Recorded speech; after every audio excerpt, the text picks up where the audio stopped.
Rick and Morty has had some ups and downs when it comes to season finales. Nothing will ever beat Season 2's Wedding Squanchers in my opinion, but episodes like the Richturian Morty Dit and Rickmas Mortcation were a bit of a letdown when it came to wrapping up the season. This season's finale was pretty unassuming until now. Something to do with being scared? Fear No Mort is a really good season finale. Not only because it progresses the characters, but also just because it's a fun, hilarious, and classically mind-bending Rick and Morty adventure.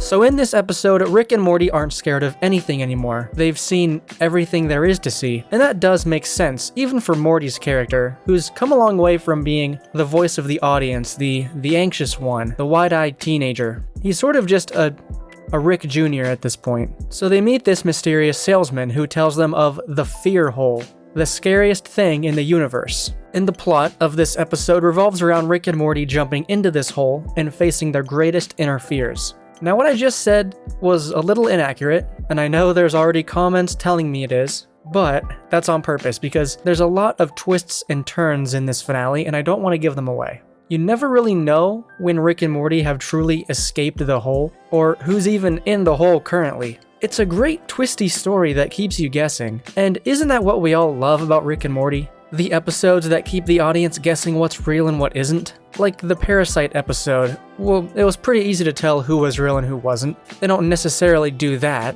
but it plays with audience expectations in a similar way. And the episode ends with us asking, is Mr. Poopy Butthole real, or is he just an advanced parasite? We still don't entirely know. It just makes for a fun experience that transcends just being a typical episode of a serialized TV show.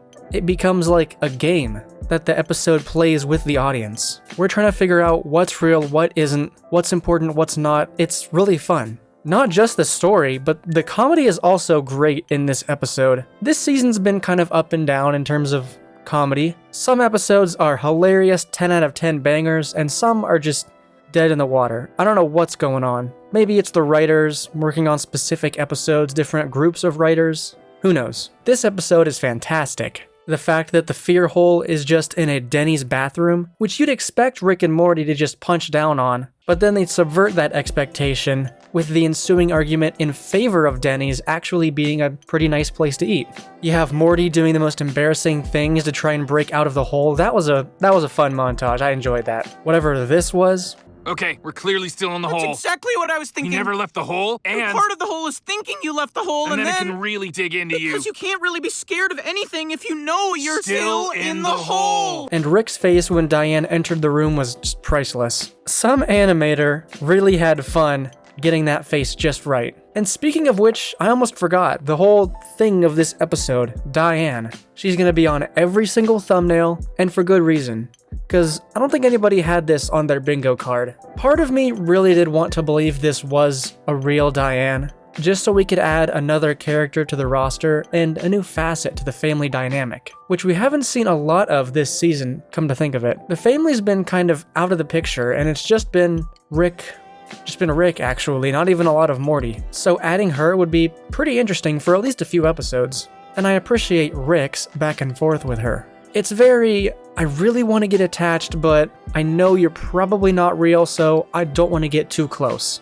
The way Rick acted felt very accurate for where his character is right now. He's been going to therapy for it, but he still isn't completely over her. He kind of wants to be done with the Rick Prime Diane stuff, but the fact that she's back is affecting him a little bit. He wants to fall back into that really great dynamic duo again. But in the end, he accepts that he just can't. Again, not trying to spoil some of the twists here, so I'm leaving out key details on purpose. But my favorite scene is when Morty goes back to the Denny's to talk with the salesman guy. He gives a speech that is actually pretty threatening to the audience and very compelling, because it hits on a lot of the things the show's main demographic of 20-year-olds could relate to, and, ironically, a lot of things that 20-year-olds fear. It's a great tangential scene that progresses the story of the episode, of course, but almost seems like it's speaking directly to the audience, and really trying to hit at their core fear, which maybe was intentional, maybe wasn't, I don't know. The fact that we all feel like love is an impossibility, and this leads to nihilistic tendencies. Plus, the environment is pretty relaxed when he gives this speech, giving him a more dramatic aura. It makes for one great scene. Huh. Now I kind of want to go to Denny's. I've been to Denny's, there's one in my hometown. It's not this nice, but I have seen other Denny's that do look pretty great, so I don't know if they got paid for this or someone on the team really just likes Denny's.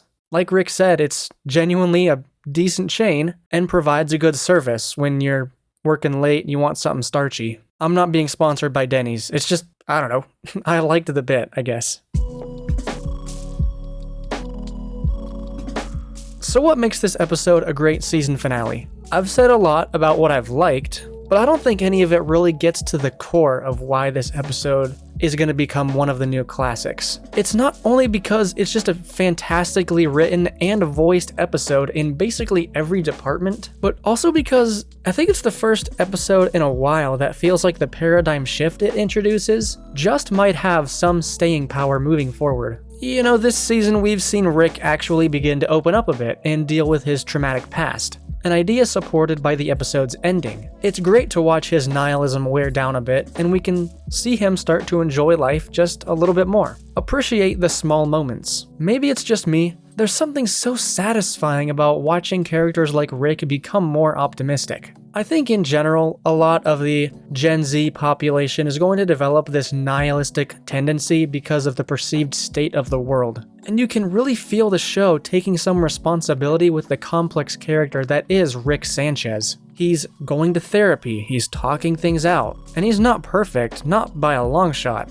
but he's getting out of his own head. And I think we can all stand to learn something from that development. This episode, more than any, feels like the writers talking directly to its audience, trying to get them to maybe open up a little bit, finally deal with the fear that comes with being in your 20s. Morty, like the rest of us, has a lot of anxiety and it holds him back. And that is kind of our greatest fear as a generation. So I just want to take a moment and sort of, in a more chillaxed way, reassess where we are with Rick and Morty. Because, I read every comment on every video I post, and I've seen some mixed opinions on this season as a whole. Which is fair. I'm not knocking anyone for feeling like this one didn't live up to the hype. What hype really was there for this one. And I'm not knocking anyone for loving this season either. And I want to clear up something I've seen a lot of comments talking about. I'm gonna put on my serious hat. Okay, for those of you who now hate the show because of Justin Roiland's exit, and you feel the show is now completely different and it's just garbage, I want to remind you that this show is created years in advance. Animation takes forever, and every episode of this season was written before he left, I guarantee you. The truth is, we haven't even begun to feel the effects of Roiland's exit. So it's not really fair to say that the show is definitively worse without him just yet, because we're still getting the episodes that he was involved in. So a lot of you Justin Roiland stans, stan who you want to stan. The episodes you're calling trash are episodes that he still worked on. Again, everyone's opinion is valid, and I know I'm stoking the flames here by just saying this. I'm just saying that maybe you shouldn't be so quick to completely abandon the show because one of the creators is now gone. If anything, from the behind-the-scenes drama that's come out, it sounded like he was becoming a real toxic influence on the show itself, so who knows? We might be better for it. What's the worst that can happen? We get less incest storylines? I mean, that's not... I'm not completely against having less of those. You know what I'm saying? But again, you're allowed to not feel the same way I do, and you're allowed to hate the show. I will agree with you that there is definitely a shift, and I'm not completely in love with the new voices yet either. I think they still have some room for improvement, but I'm not willing to completely throw away the show after a few seasons of them trying to find their footing once again. I think it's fair to assume that any show with this big of a change so suddenly is gonna take a long time to really be course corrected. But those are just my opinions. Again, you're allowed to have your own, and I'd love to read more of your comments about it. So is this season good? Honestly, it's kind of hard for me to make a decision here. I think it's a very important season, there's no doubt about that. Most people seem to think it represents a positive change for the series in general. I've seen a lot of people come out of the internet ether saying that they love Season 7, and I love that. In my opinion, the overall vibe of this season isn't exactly as strong as past seasons were. It's not exactly a standout, but the individual episodes themselves are mostly pretty strong. I'd say the weakest are episodes 1 and 8, probably. There were a few in there that were just okay or not great, but the highs were higher than the lows were low, if that makes sense.